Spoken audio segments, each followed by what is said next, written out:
Баршаңызға сәлем. Бүгін біз сендермен 3-ші сыныптың математиканың 95-ші сабағымен танысамыз. Бүгін біз қайталау жұмысын орындаймыз. Бірінші тапсырма: теңдеулерді шеш. Бірінші теңдеу: x көбейтілген жақшаның ішінде 25 бөлінген 5 тең 60. Бұл күрделі теңдеу. Бірінші 25-ке бөлеміз 5-ті, тең болады 5. Жазамыз: x көбейтілген 5 тең 60.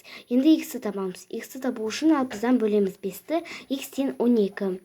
Тексереміз: 12 көбейтілген 5 тең 60. 60 тең 60. Екінші теңдеу: жақшаның ішінде 14 көбейтілген 3 жақша жабылады, бөлінген x тең 6.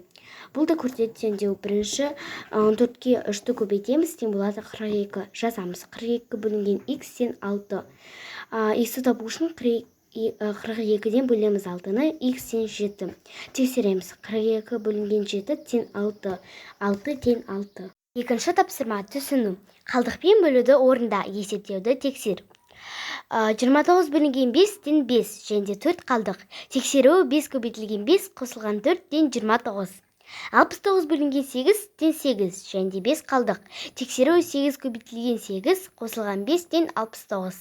17 бөлінген 3 тең 5 және 2 қалдық. Тексеру: 3 көбейтілген 5 қосылған 2 тең 17. 30 бөлінген 7 тең 4 және 2 қалдық. Тексеру: 7 көбейтілген 4 қосылған 2 тең 30. Үшінші тапсырма: қолдану. Көшіріп жаз. Терімділік қасиетті қолдануға болатын мысалдардың астын қызыл, үлестірімділік қасиетті қолдануға болатын мысалдардың астын көк қарындашпен сыз. Жақшаның ішінде 6 көбейтілген 4 жақша жабылған көбейтілген 20 деген өрнекте терімділік қасиетін қолдануға болады. Жақшаның ішінде 4 көбейтілген 8 жақша жабылған көбейтілген 5 деген өрнекте терімділік қасиетін қолдануға болады. Жақшаның ішінде 5 қосылған 2 жақша жабылған көбейтілген 60 деген өрнекте үлестірімділік қасиетін қолданамыз. Жақшаның ішінде 30 қосылған 40 жақша жабылған көбейтілген 8 деген өрнекте үлестірімділік қасиетін қолдануға болады. Төртінші тапсырма: талдау. Есепті шығар. Балалар көркем еңбек сабағы үшін 19 шырша бүршігін жинады. Әрқайсысына бірдей мөлшерде шырша бүршігін жұмсай отырып, олардан 6 бұйым жасады. Бір бұйымға неше шырша бүршігі қажет болды? Шешуі: 19 бөлінген 6 тең 3 және 1 қалдық.